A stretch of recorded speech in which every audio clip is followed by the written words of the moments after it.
bem-vindos a mais um programa de estudos bíblicos aqui na Rede Super. Eu sou a pastora Ana e falo aqui da Lagoinha de Braga, em Portugal. E quero convidar você para estar comigo aí nos próximos minutos. Não sei se você acompanhou nas redes sociais, mas essa semana nós celebramos o Dia da Bíblia. Então hoje, queridos, eu gostaria de falar com você a respeito das Escrituras Sagradas. Gostaria de falar, então, sobre a Palavra de Deus.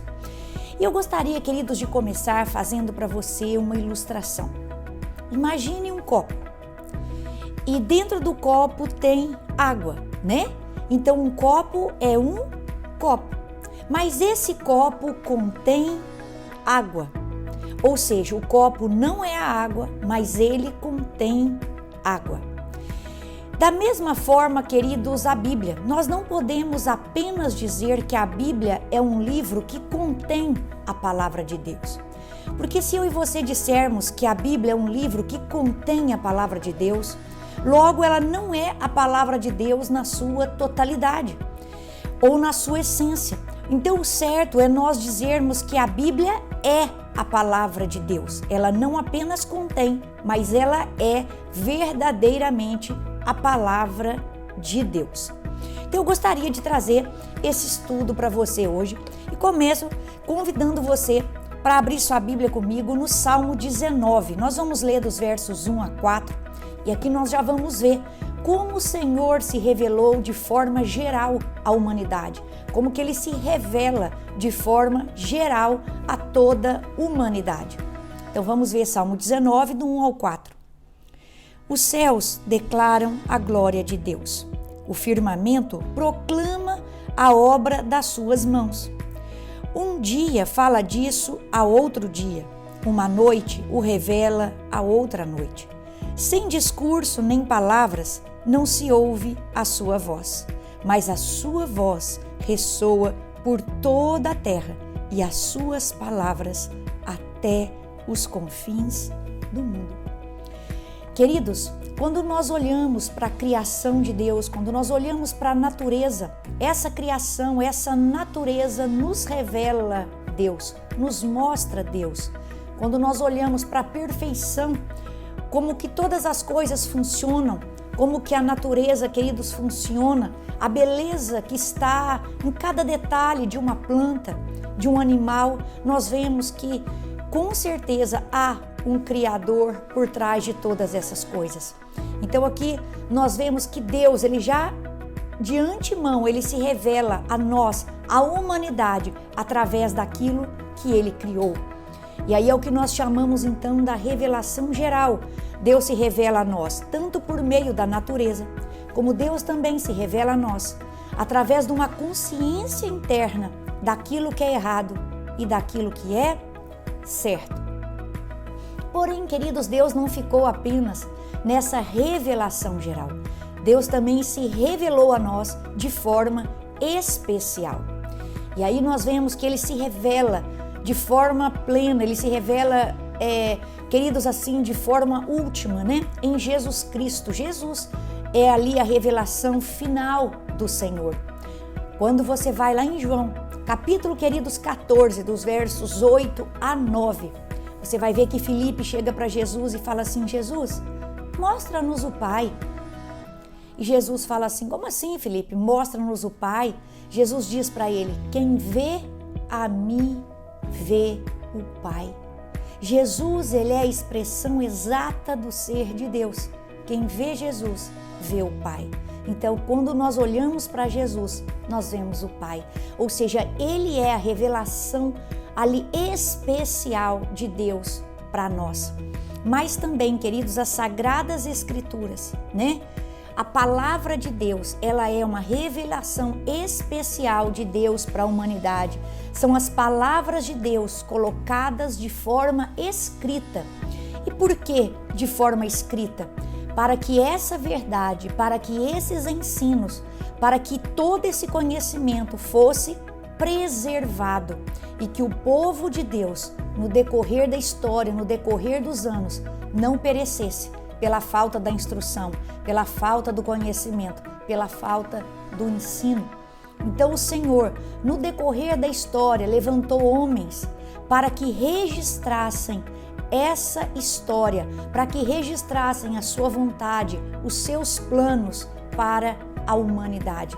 Então esse livro é um manual do nosso Pai, é um manual de Deus para nós, para que nós sejamos instruídos, queridos, nessa vida e então gozemos de uma vida eterna. Então, nós olhamos para esse livro aqui e vemos que a Bíblia Sagrada, ela é a palavra de Deus. A palavra de Deus aqui de forma escrita, registrada para cada um de nós. Quando Jesus, lá no Evangelho de João, no capítulo 17, verso 17, quando ali Jesus estava fazendo aquela oração sacerdotal, Jesus ali vai orar por aqueles que já estavam com ele, vai orar por aqueles que o Pai daria a ele. Ou seja, naquele momento Jesus orou por mim e por você. E naquele momento Jesus diz assim: Pai, santifica-os na verdade. A tua palavra é a verdade. Jesus, quando está dizendo ali, queridos, a tua palavra é a verdade, quando você vai no original, Jesus ele vai usar a palavra aletheia, que é verdade. Ele não usa a palavra alete. Alete é verdadeiro. Não, ele usa a palavra aletheia. Ou seja, a Bíblia, queridos, é muito mais que verdadeira. Jesus não estava colocando a Bíblia num patamar de verdadeiro segundo um padrão elevado de verdade que nós conhecemos. Não. Quando Jesus usa essa palavra aletheia, Jesus está falando, a Bíblia é a própria verdade, ou seja, ela é o padrão definitivo da verdade. É ela que define o que é verdade e o que não é verdade. E é justamente, queridos, porque a Bíblia é a palavra de Deus, porque a Bíblia é a própria verdade, é que a sua autoridade então vem dessa verdade. A Bíblia ganha essa autoridade sobre as nossas vidas, para comandar as nossas vidas, para nos instruir, para nos transformar, para nos salvar, porque ela é a palavra de Deus, do Deus vivo e verdadeiro. A Bíblia não é só um livro, a Bíblia é a palavra de Deus. A palavra de Deus é a verdade. Mas mediante a isso, então, agora eu gostaria de passar alguns versículos com você, para mostrar para você a construção da veracidade das Escrituras. Então, eu te convido primeiramente a ir comigo lá em Hebreus capítulo 1, verso 1. Você vai ver que a Bíblia Sagrada ela foi revelada gradativamente e progressivamente. Deus foi se revelando aos poucos, foi trazendo, queridos, livro a livro, e ela foi progressiva. Deus jamais deixou ali de se revelar. Houve uma continuidade nessa revelação. Ele falou, pelos profetas e hoje nos fala por meio do Filho. Quer ver o que Hebreus diz? Vai comigo, Hebreus capítulo 1, verso 1. Diz assim: há muito tempo Deus falou muitas vezes. Então repara que Deus não falou somente uma vez, Deus não falou somente duas, Deus falou muitas vezes, de várias maneiras. Ou seja, Deus não usou apenas uma maneira para comunicar a sua revelação. E Deus não usou apenas uma maneira para comunicar as suas palavras, para que esses autores aqui inspirados pelo Espírito Santo registrassem. Deus às vezes, queridos, trazia uma visão. Não foi assim que ele fez com João na ilha de Patmos? Escreve as coisas que vês. Talvez, queridos, ele trouxe ali aquela impressão no mais íntimo do coração do autor, para que o autor registrasse essas mensagens. Às vezes veio em forma audível, não é verdade? E aí você vê que os autores bíblicos vão dizer: assim diz o Senhor. Eu estava em tal lugar quando a palavra do Senhor veio a mim. E outros, por exemplo, como Lucas, que fizeram um trabalho de pesquisa, um trabalho árduo, foram ali, pesquisaram manuscritos, entrevistou testemunhas. Então o Espírito Santo usou cada um desses autores de uma forma, para poder comunicar essas verdades bíblicas conosco. E então aqui está falando, ele falou muitas vezes e falou de diversas maneiras. aos nossos antepassados por meio dos profetas, mas nesses últimos dias falou-nos por meio do Filho, a quem constituiu herdeiro de todas as coisas e por meio de quem fez o universo. Então aqui nós vemos, queridos, que Deus ele foi se revelando progressivamente, gradativamente à humanidade. E ele então levantou esses homens e inspirou esses homens, os autores bíblicos, para irem redigindo, para irem registrando essas verdades, para que essas verdades ficassem para o meu e para o seu ensino, para a minha e para a sua instrução, para a minha e para a sua correção. E queridos, algo que nós precisamos assim ficar muito felizes é que hoje eu e você temos essa revelação completa nas mãos. Imagina aqueles primeiros autores, como por exemplo Moisés, que veio lá com os 10 mandamentos. Ele não tinha essa revelação completa, mas às vezes a gente se sente inferior, porque nós não participamos daquele momento da revelação. Mas se nós analisarmos do ponto da completude da revelação, a revelação ela veio sendo dada no decorrer da história. E hoje eu e você, nós temos essa revelação completa. Revelação que muitos não tinham completamente na sua época. Eles tinham parte da revelação. Mas hoje eu e você a temos completamente. Então nós precisamos entender que a Bíblia é um livro divino, mas que foi registrado para nós com palavras humanas. E aí, queridos, eu quero te levar agora a um outro versículo que está lá em 2 Pedro, e nós vamos ver a fonte dessa inspiração, a fonte dessa revelação. 2 Pedro, capítulo 1, versos 20 e 21, diz assim: Antes de mais nada, saibam que nenhuma profecia da Escritura provém de interpretação pessoal, nenhuma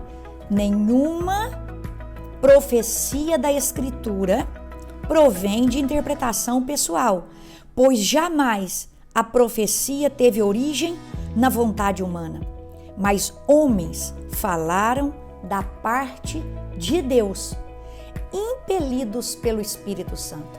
Então veja que a fonte não é humana, mas a fonte é divina.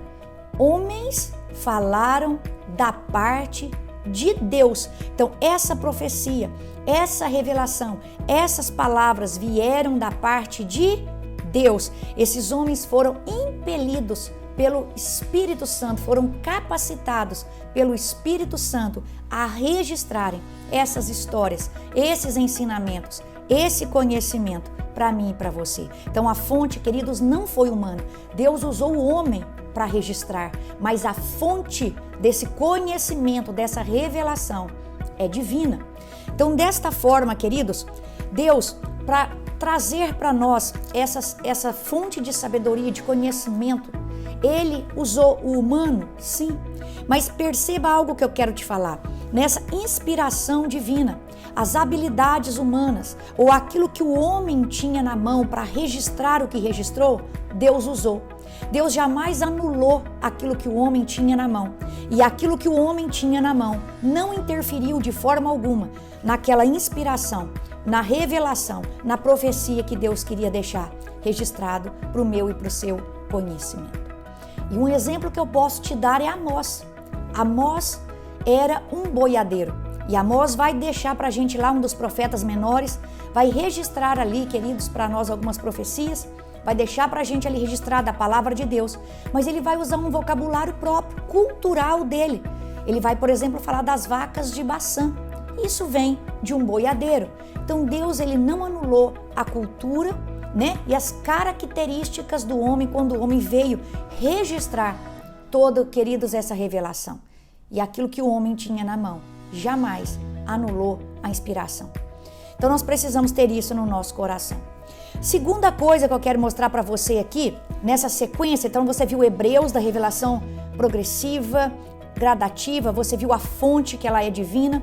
Agora vamos ver 2 Timóteo 3,16. Está lá nas cartas pastorais de Paulo. Então 2 Timóteo 3,16 diz assim: Toda a Escritura é inspirada por Deus e útil para o ensino, para a repreensão, para a correção e para a instrução na justiça. Então, toda Escritura é inspirada por Deus. Não é parte dela, não é, queridos, uma porção dela, é toda a Escritura.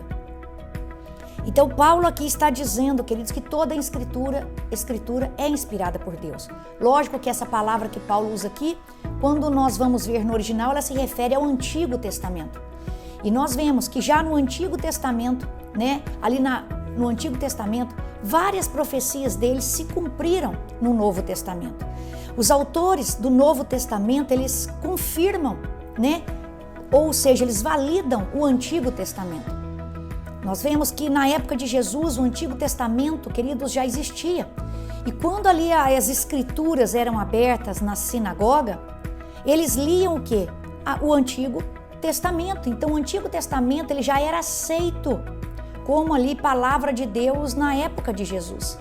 Você vai ver Jesus tendo diversas conversas com os fariseus, com os mestres da lei, mas você não vai ver Jesus discutindo sobre o cânon do Antigo Testamento com eles, porque aquilo já era aceito, aqueles livros já eram aceitos como ali inspirados, como palavra de Deus, como regra prática de fé. Então, o Antigo Testamento, ele foi referendado, ele foi validado, não apenas por Jesus, mas também pelos autores bíblicos.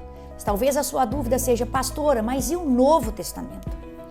Queridos, o Novo Testamento, nós vemos aqui que foi registrado por testemunhas oculares, aquelas testemunhas que estiveram com Jesus, ou algumas delas, como no caso de Paulo, que Jesus apareceu para ele depois, ou como no caso de Marcos, que andou com alguém que esteve com Jesus, como Lucas, que andou com alguém que esteve com Jesus.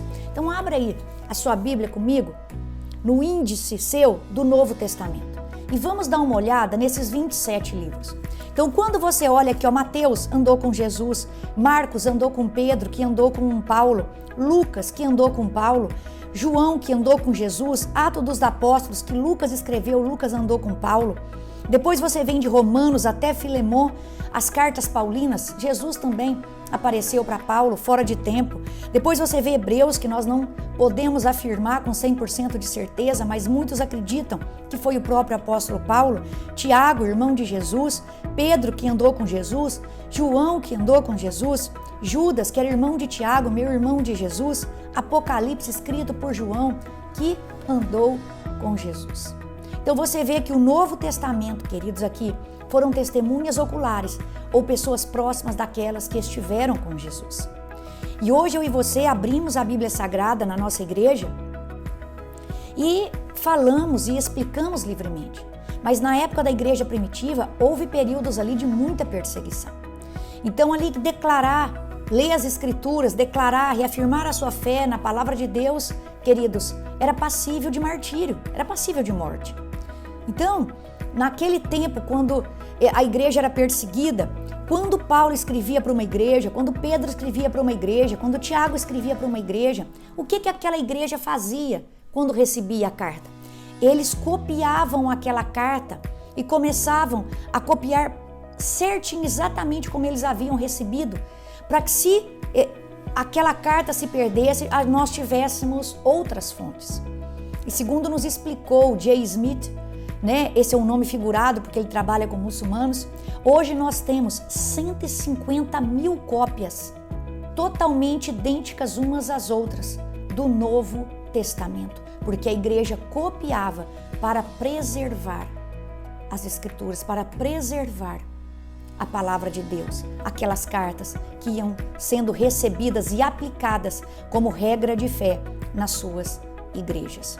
Então nós vemos aqui, queridos, que foi o próprio Espírito Santo que capacitou os discípulos a não apenas a registrar, mas a lembrá-los daquilo que eles viram. Abre comigo no Evangelho de João 14, 26. João 14, 26. Mas o Conselheiro, o Espírito Santo, que o Pai enviará em meu nome, lhes ensinará todas as coisas e lhes fará lembrar tudo o que eu lhes disse.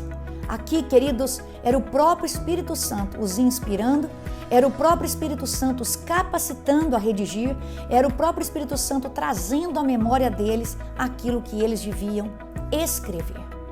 Mas talvez você pense assim, pastora, mas isso foi comprovado? E aí eu trago para você Lucas, né? E quero trazer também para você aqui as testemunhas que Paulo deixa registrado para a gente lá em 1 Coríntios. Mas primeiro abre comigo em Lucas capítulo 1 e nós vamos ver aqui o que foi que Lucas fez. Lucas 1. Muitos já se dedicaram a elaborar um relato dos fatos que se cumpriram entre nós. Então, aqui Lucas já sabia que havia o quê? Manuscritos, já sabia o que havia aqui, queridos, porções das escrituras que muitos já haviam relatado o que havia acontecido. Conforme nos foram transmitidos, não apenas foram registrados, mas foram transmitidos por aqueles que desde o início foram testemunhas oculares e servos da palavra. E aí diz ele, eu mesmo investiguei tudo cuidadosamente desde o começo. Então foi uma pesquisa minuciosa, ele se aprofundou, ele leu aqueles manuscritos, ele foi atrás de testemunhas oculares e decidiu então, depois de toda essa pesquisa profunda, ele decidiu fazer um relato, ó excelentíssimo Teófilo, para que tenha o quê? Certeza, para que Teófilo tivesse certeza, que não tivesse um resquício de dúvida, olha lá, que tivesse a certeza das coisas que te foram ensinadas. Então Lucas é esse evangelho, o Espírito Santo capacitou a fazer toda essa pesquisa para que eu e você tivéssemos certeza daquilo no qual nós estamos sendo ensinados ou já fomos ensinados. Aí você pergunta, pastora, mas será que alguém viu? Eu sei que Jesus veio, eu sei que Jesus morreu numa cruz, eu sei que no terceiro dia ele ressuscitou, mas teve testemunha de tudo isso? Abre comigo em 1 Coríntios. 1 Coríntios 15, verso, queridos, 2, parte B, 6. 15, 6. Depois disso, apareceu a mais de 500 irmãos. Eu vou ler a partir do 3 para você entender a história. Pois o que primeiramente lhe transmiti foi o que recebi. Então, Paulo está transmitindo o que ele recebeu. Que Cristo morreu pelos nossos pecados, segundo as Escrituras. Foi sepultado e ressuscitou no terceiro dia, segundo as Escrituras. E apareceu a Pedro e depois aos 12. Depois disso, apareceu a mais de 500 irmãos de uma só vez, a maioria dos quais ainda vive, embora alguns já tenham adormecido. Depois apareceu a Tiago e então a todos os apóstolos, e depois destes apareceu também a mim. Queridos, a Bíblia Sagrada, ela não é um engodo. A Bíblia Sagrada não é uma mentira. Não, isso aqui, essas histórias não foram boatos, não foram contos da carochinha, não foi uma novela, não foi uma tese, não foram ideias soltas. Foram acontecimentos que ocorreram na vida real, exatamente como eles aconteceram, exatamente, queridos, como eles estão relatados. Então creia, a Bíblia Sagrada, queridos, é a palavra de Deus. E a palavra de Deus, ela é verdadeira. Isso aqui não foi montado para enganar o mundo. Isso aqui não foi montado para enganar a mim para você e a você. Isso aqui é a verdade. Todo esse conhecimento, todas essas palavras de vida eterna, foi Deus que capacitou homens a registrarem e a deixarem essa herança, esse legado para nós. Queridos, quando nós olhamos para as Escrituras, nós vemos que a Bíblia Sagrada, ela é o quê? Um milagre. Ela foi preservada no decorrer da história, no decorrer dos anos. Deus poderia ter feito, queridos, tudo assim em tábuas fosforescentes. Ele poderia, porque Ele é todo poderoso, ter aparecido para cada um de nós na nossa frente. Mas Deus escolheu um livro para deixar como manual de instrução, manual de vida, de regra prática da nossa fé. Ele escolheu um livro para deixar para mim e para você. Então eu e você precisamos ter apreço por esse livro, precisamos ler este livro. Precisamos nos alimentar das palavras, queridos, de vida eterna, que é este livro. E aí eu fico pensando, quando a gente vai estudar a historicidade da Bíblia, nós vemos que a Bíblia levou mais ou menos um período de 1.500 a 1.600 anos para ser escrita. Quando você olha para ela, tem em torno aqui de 40 a 44 autores que viveram em lugares diferentes, que viveram em épocas diferentes. E quando você lê a Bíblia, você encontra a mesma mensagem de Gênesis a Apocalipse. Um versículo se liga ao outro, um livro se conecta com o outro. É por isso, queridos, que não dá para nós tirarmos parte da Bíblia e deitarmos fora. Não dá para nós retirarmos alguns textos e dizer que eles estão desatualizados. Queridos, a Bíblia tem uma mensagem harmônica, ela tem uma mensagem coerente, ela tem uma mensagem, ela é uma unidade completa do início ao fim. Por isso que não dá para tirar partes e ficar com algumas. A Bíblia toda é a palavra de Deus. Existe uma única fonte e essa única fonte, queridos, é o Senhor. Esses homens não se sentaram num café, esses autores não se assentaram num café e planejaram uma mentira bem elaborada para deixar para a humanidade, não, queridos. Queridos, se isso fosse uma mentira, eu diria para você, como que esses homens, se eles contaram uma mentira, como que eles se entregariam, como se entregaram por essa mentira? Como que eles pagariam com a própria vida se tivessem fabricado uma mentira? Porque esses homens, queridos, depois que viram Jesus ressurreto, eles se entregaram por essa verdade. Eles foram decapitados, eles foram jogados em arenas para serem comidos por feras. Eles, queridos, foram colocados em postes, ateado fogo neles e eles serviam como iluminação para uma cidade. Eles eram ali perseguidos e chegavam para eles e diziam, negue a sua fé. E eles diziam, não nego a sua fé, não nego a minha fé. Então eles eram martirizados, eles eram mortos. Ninguém, queridos, entregaria, daria a sua vida se isso fosse uma mentira. Eles não morreriam em vão, eles não morreriam se verdadeiramente eles não tivessem visto Cristo, que foi morto, sepultado, vivo na sua frente. Isso aqui, queridos, não é mentira. Isso aqui é a palavra de Deus e a palavra de Deus é a verdade. Queridos, muito sangue foi derramado para que esse tesouro chegasse a mim e a você. Eu e você hoje nós temos um tesouro nas nossas mãos. Por isso eu peço a você, não abra mão desse tesouro. Eu sei que tem surgido tanta novidade. Desde, querido, aqui do Antigo Testamento já exigia falso profeta. E no decorrer da Bíblia nós vamos ver que falsos profetas nunca deixaram de existir. Nos últimos tempos também haviam falsos mestres. Como aqui nós sabemos que a igreja primitiva combateu os falsos mestres e eles continuaram existindo e no fim dos tempos vão aparecer falsos profetas e falsos mestres. Mas eu e você não podemos nos deixar seduzir pela doutrina deles. Esses falsos mestres, esses falsos profetas, eles têm tentado adaptar as doutrinas da Bíblia com as doutrinas do mundo. Eles têm tentado diminuir essas verdades para, queridos, explicar a mentira deles. Eles têm tentado diminuir essa verdade para encobrir o pecado deles. Esses falsos mestres têm vindo com modismos, mas eu, queridos, como pastora, como ministra do Evangelho, eu te dou um conselho, assim como Paulo nos deu aqui na Bíblia: permaneça nas coisas que aprendestes. Permaneça nas coisas que aprendestes. Não se deixe levar, queridos, por ventos de doutrina. O que você precisa saber está aqui. A Bíblia, ela é inerrante. A Bíblia, ela é suficiente. Talvez tenham falado assim para você: mas a Bíblia está cheia de erros. Diga assim para essa pessoa: me aponte um erro.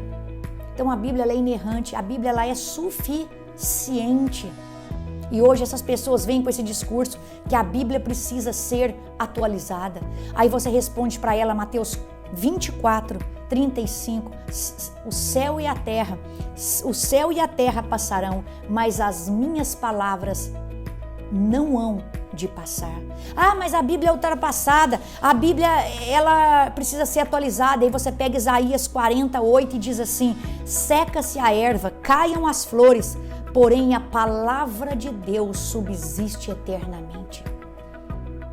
Martinho Lutero, já lá na época que ele viveu, século XVI, ele disse: a Bíblia A Bíblia Sagrada, a palavra de Deus, ela não é nem antiga e nem moderna, ela é eterna. Então digam, queridos, esses falsos mestres, esses falsos profetas, o que quiserem dizer. A Bíblia é a palavra de Deus e a palavra de Deus é a verdade. E aí nós olhamos então para a sua historicidade e a sua historicidade, historicamente ela é precisa. Cada vez mais que a arqueologia se levanta, ela comprova os fatos que a Bíblia diz que aconteceram, na época que aconteceram. Você olha as profecias e as profecias se cumpriram e muitas estão se cumprindo. Você olha internamente e você descobre coerência, você descobre harmonia. Você olha para a história da humanidade e é o livro mais vendido, é o livro mais impresso, é o livro mais amado. Queridos, é o livro mais importante do mundo porque ele transformou cidades, ele transformou nações como a Inglaterra, como os Estados Unidos. Esse livro moldou a sociedade ocidental com aquela cosmovisão judaico-cristã. Também é um livro atacado, sim, justamente porque é a palavra de Deus. E é o livro mais poderoso do mundo porque só ele pode transformar a sua vida. Só ele, queridos. Só ele pode transformar a sua vida, pode transformar nações, impactar cidades.